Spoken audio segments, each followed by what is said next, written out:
Hi అండి, welcome back to my channel Maruthi educational world. అందరికీ నమస్కారం అండి. ఈ రోజు నేను ఏపీ డిఎస్సికి సంబంధించిన సోషల్ మెథడాలజీలోని చాలా ముఖ్యమైన ప్రశ్నలు చెప్తున్నానండి. ఇది డిఎస్సికి సోషల్ మెథడాలజీకి ఎవరైతే ప్రిపేర్ అవుతున్నారో వాళ్ళకి చాలా ఇంపార్టెంట్ వీడియో అన్నమాట. అయితే ఇప్పుడు క్వశ్చన్లోకి వెళ్ళిపోదాము. నిజాయితీ, దేశభక్తి అన్నవి వరుసగా ఈ రకమైన విలువలకు సంబంధించినవి. ఆన్సర్ వచ్చేసి థర్డ్ వన్ అండి. నైతిక విలువలు, జాతీయ విలువలు. గొప్ప సంగీతకారులు, కవులు సేవలు, కృషిని గూర్చిన అభ్యసనం ఈ విలువను పెంపొందించడంలో తోడ్పడుతుంది. కళాత్మక, వినోదాత్మక విలువను పెంపొందించడంలో తోడ్పడుతుంది అనమాట. Number 1 answer. ఆశయాలు, బోధనా లక్ష్యాలు వరుసగా అంటే సెకండ్ వన్ ఆన్సర్ అండి. ఆశయాలు సాధారణమైనవి, బోధనా లక్ష్యాలు స్పష్టమైనవి. ఒక బోధనాంశానికి లక్ష్యాలను రూపొందించేందుకు పరిగణనలోకి తీసుకునే అంశము ఉపాధ్యాయుని అవసరాలు, వైఖరి. Fourth one answer. నిర్మాణాత్మక ఉపగమనం ఈ శాస్త్రం నుండి ఉద్భవించింది. మనోవైజ్ఞానిక శాస్త్రం నుండి ఉద్భవించింది అనమాట. ఆంధ్రప్రదేశ్ రాష్ట్రంలో ఈ సిఫార్సులను అనుసరించి సాంఘిక శాస్త్ర విద్యా ప్రమాణాలు నిర్ణయించబడ్డాయి. జాతీయ విద్యా ప్రణాళిక చట్టం 2005 మరియు ఆంధ్రప్రదేశ్ రాష్ట్ర విద్యా ప్రణాళిక చట్టం 2011. అభ్యసన లక్ష్యాల వర్గీకరణలో అండర్సన్, క్రాత్హోల్ సూచించిన మితులు జ్ఞానాత్మక ప్రక్రియ మరియు జ్ఞాన పరిమాణం. Second one answer. సాంఘిక శాస్త్ర విద్యా ప్రణాళిక నిర్మాణ సూత్రాల్లో ఒకటి కానిది కఠినతా సూత్రము ఒకటి కాదనమాట. Fourth one answer. అగ్నిపర్వతాలపై చూపిన ఒక చిన్న వీడియో ఈ రకమైన బోధన ఉపకరణం, ప్రక్షేపక ఉపకరణం అనమాట. Second one answer. పాఠశాల స్థాయి విద్యా ప్రణాళికలో దేశం అంతటికి 10 మౌలిక అంశాలు ఉండాలని సూచించిన విద్యా విధానము జాతీయ విద్యా విధానం 1986 ఇదే సూచించింది. Second one answer. విద్యా ప్రణాళిక అభివృద్ధికై పరీక్షా విధానాన్ని సరళతరం చేసి జీవితంతో సమైక్యపరచడం అను మార్గదర్శక సూత్రమును ప్రతిపాదించింది. NCF 2005 అండి. థర్డ్ వన్ ఇది ప్రతిపాదించింది అనమాట. Third one answer. విద్యా ప్రణాళిక ప్రక్రియ మరియు పాఠ్యపుస్తకాల తయారీ వికేంద్రీకరించబడాలి. దీనివల్ల సంబంధిత కృత్యాల్లో ఉపాధ్యాయుని భాగస్వామ్యం అధికమవుతుందని సిఫార్సు చేసిన కమిటీ జాతీయ సలహా committee. Fourth one answer.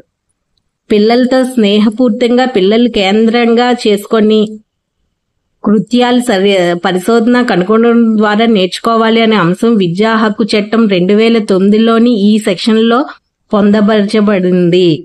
Section 29(2)(e)లో పొందపరచబడింది. Third one answer.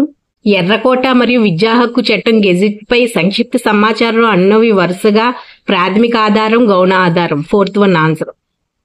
ఒక సాంఘిక శాస్త్ర ఉపాధ్యాయుడు బుర్రా గృహల క్షేత్ర పర్యటన నిర్వహించుట అన్నది ఈ అభ్యసన అనుభవాల రకానికి చెందును. ప్రత్యక్ష అనుభవాల రకానికి చెందుతాయి. Number 1 answer. అంధ విద్యార్థులు సాధారణ విద్యార్థులకు అత్యంత అనువైన పటాలు, త్రిపార్శ్వ పటాలు అనువుగా ఉంటాయి వీళ్ళకి. Fourth one answer. సాంఘిక శాస్త్రంలో శీతోష్ణ స్థితి అను పాఠాన్ని అధ్యయనం చేయడానికి ఈ విషయంతో సన్నిహిత సంబంధం కలిగి ఉండవలసిన అవసరం ఉంది. భౌతిక శాస్త్రాలతో సన్నిహిత సంబంధం కలిగి అవసరాలు ఉంది. ఈ క్రింది వాక్యాల్లో ఏది సరైనది కాదు? చూడండి, ఇవన్నీ ఒకసారి చూడండి. ఇందులో సరైనది కానిది ఏంటి అంటే సాంఘిక శాస్త్రము, సామాజిక శాస్త్రాలు రెండు ఆచరణకు యోగ్యము అయినవి అన్నది సరైనది కాదనమాట. Second one.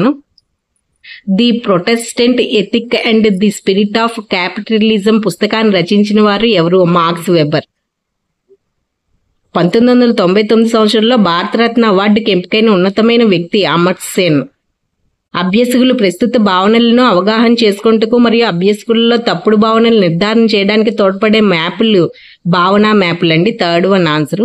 భావనా పటాలు ఒక బోధనా వ్యూహంగా ఉపయోగించడాన్ని మొదటిసారిగా అభివృద్ధి పరిచిన వారు JD నోవక్ అనమాట. Second one answer. 5 ఈ అభ్యసన నమూనాల్లో గల సోపానాలు: నిమగ్నం చేయుట, అన్వేషణ, వివరణ, విస్తరణ, మూల్యాంకనము. Third one answer.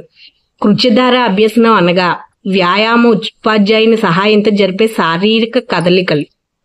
Fourth one answer. విద్యార్థుల్లో తమ స్వీయ అధ్యయనాలు మరియు తమలోని ప్రజ్ఞాశక్తిని ప్రేరేపించే పద్ధతి ఆగమన పద్ధతి. వైజాగ్ ఓడరేవు మరియు విజయవాడ కనకదుర్గ దేవాలయం వరుసగా భౌగోళిక వనరు, చారిత్రక వనరు. Fourth one answer. బోధనాభ్యాస సామగ్రి తయారీ, బోధనాభ్యాసం సామగ్రి వినియోగం అన్నవి వరుసగా ఈ బోధనా దశలకు సంబంధించినవి. అంటే పూర్వ బోధనా దశ, మధ్య బోధనా దశకు సంబంధించినవి. Number 1 answer. ఈ కింది వాక్యాల్లో సరికాని దాన్ని గుర్తించండి. యూనిట్ ప్రణాళిక పరిధి పీరియడ్ ప్రణాళిక కంటే తక్కువ. ఇది సరికాదు. Number 1 answer. పురోగతి చెందుతున్న అన్ని దేశాల్లో ఇటీవల విద్యా నినాదము సమాజాన్ని అధ్యయనం చేద్దాం, సమాజాన్ని వినియోగిద్దాం, సమాజానికి సేవ చేద్దాం మరియు సమాజాన్ని విద్యా ప్రక్రియలో భాగస్వాములు చేద్దాం. ఇది ఎక్కువగా విద్యా నినాదం ఇటీవల వినబడుతుంది. Third 1 answer. విభాగిని వాయు సూచికలు వరుసగా ఇలా పిలువబడతాయి. సర్వే పరికరం, వాతావరణ పరికరం. Second 1 answer. ఒక గ్రామంలో పాఠశాల విద్యార్థులచే నీటిని నిల్వ చేయటపై ర్యాలీ నిర్వహించుటను దీనిగా పేర్కొనవచ్చు. పాఠశాల సమాజం వద్దకు తీసుకొని వెళ్ళుట. Number 1 answer. విద్యా హక్కు చట్టం 2009లో సెక్షన్ 29(2)(h) ఈ క్రింది అంశాన్ని ప్రస్తావిస్తుంది. జ్ఞానాన్ని బాలలు అర్థం చేసుకున్న విధానము, దానిని అన్వయించే సామర్థ్యాలపై నిరంతర సమగ్ర మూల్యాంకనం జరగాలి. Third 1 answer. ద్వితీయ దశలో మదింపు ఈ విధంగా ఉండవచ్చు. అంటే స్వీయ మదింపుతో పాటు ఎక్కువ నికషులు, పరీక్షలు, ప్రాజెక్ట్ నివేదికలు విషయ ఆధారంగా ఉండాలి. ఇలా ఉండొచ్చు. Number 1 answer. నిర్మాణాత్మక మూల్యాంకనంలో గల యాదృచ్ఛిక మూల్యాంకన సాధనాలు ఇదొకటి. పరిశీలన అండి, ఇదొకటి సాధనం. విద్యార్థులచే ఇవ్వబడిన పరిపుష్టి అన్నది సంగ్రహాత్మక మూల్యాంకన సాధనాలలో ఈ రకానికి చెందును. యాదృచ్ఛిక టెక్నిక్ చెందుతుంది. ఆదర్శవంతమైన మూల్యాంకన కార్యక్రమంలో ఎల్లప్పుడూ ఏ అంశాలను మాపనం చేయాలో ఆ అంశాలనే మాపనం చేయాలని తెలిపే లక్షణం సప్రమాణత. ముఖాముఖి సంభాషణ మరియు పరిరక్షకుడు పరీక్షించే వారి మధ్య ప్రతిచర్యను ఈ రకమైన మూల్యాంకన సాధనం కలిగి ఉంటుంది. పరిపృచ్ఛ. Third 1 answer. ప్రశ్నాపత్రం తయారీలో ప్రథమ సోపానం బ్లూ ప్రింట్ తయారీ. Number 1 answer.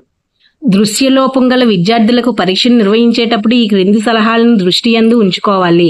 అదనపు సమయం మరియు పరీక్ష రాసేందుకు లేఖకుడికి ఏర్పాటు. Number 1 answer. పరిసరాల పరిరక్షణ ప్రతి పౌరుడి యొక్క ప్రాథమిక విధి. వ్యాఖ్యానించండి అను ప్రశ్న ఈ లక్ష్య సాధనకు ఉద్దేశించింది. అవగాహన లక్ష్య సాధనకు ఉద్దేశించింది. Number 1 answer. ఇవండి ఏపీ డిఎస్సికి సంబంధించిన సోషల్ మెథడాలజీకి సంబంధించిన చాలా అంటే చాలా ముఖ్యమైన ప్రశ్నలు. ఈ వీడియో కానీ మీకు నచ్చితే ప్లీజ్ లైక్ చేయండి, మా ఛానల్ సబ్స్క్రైబ్ చేసుకోండి. ఒకసారి ప్లేలిస్ట్ చూస్తే సబ్జెక్ట్ వారీగా కూడా మీకు ఇంపార్టెంట్ టాపిక్స్ అండ్ ఇలాంటి బిట్స్ కూడా ఉంటాయి. Okay, thank you.